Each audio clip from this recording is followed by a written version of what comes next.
Hello snowboarders of the internet, I'm your host Avran LeFeber, and in this video we're going to be reviewing the Salomon Craft. This board features Salomon's Rock Out Camber, which is a flattened camber through the insert pack and then rocker in the tip and the tail.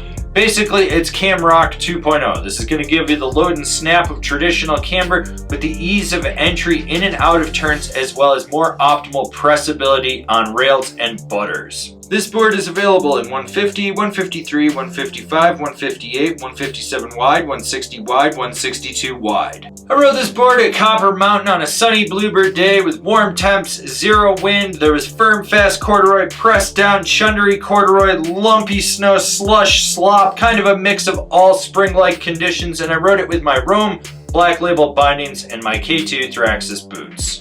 It's a softer flexing park board that comes in just below the middle of the road. You got this immense sweet spot through the tips, then it stiffens up right through the insert pack with a lot of torsional flex to it.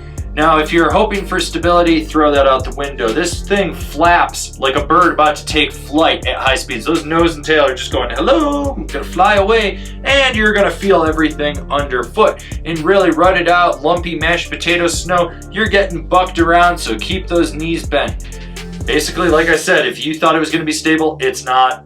It's not stable at all. Bend your knees, be prepared for that. Compared to the flex, the snap in this board is amazing for something of this caliber. It's very easy to load up. You don't really have to fight it to engage it. And what it does is that camber through the center activates off that rocker in the tail, and you get like a little springboard effect. It's almost a skate-like pop. This board's a blast for launching cat track gaps, side hits, ollieing over slow signs, and when it comes to jumps, small to medium jumps are really its strong suit. Anything bigger, you're gonna want something a little stiffer just for when you come down.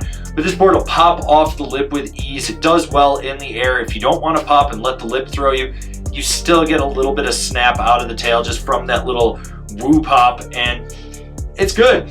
This board's fun. With the flex shape, everything going on with this board, you got an optimal deck to learn to butter on, or if you know how to butter, it won't hold you back. You got this nice sweet spot out in the nose and the tail where you can really lock into the press. You feel right where the camber meets that rocker zone, which it doesn't fight you, but it lets you know, hey, if you need spring, I'm here. So when you're really pressing into it, you can pop back out, swivel back around, go sideways, do whatever you need. It can get a little hooky just with the side cut if you're being a little soggy with how you do everything, so be aware of that.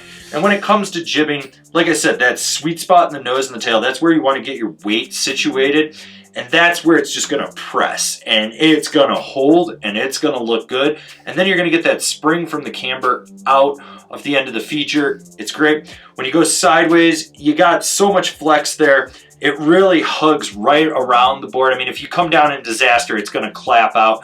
But if you just like pop it on, little board slide, you're going to be fine. You're gapping a DFD into the D, you're just going to be like slam, and that thing's going to clap out on you. That's what this board is designed for. It's an approachable jib butter board in my opinion, meaning that if you're progressing, you don't have to worry about it. You can be laid back or you can be assertive with it. Surprisingly, for a park board of this nature, it can actually carve. It's got a smooth and fluid edge-to-edge transmission that isn't necessarily nimble, but it's just predictable. You know what you're going to get with it.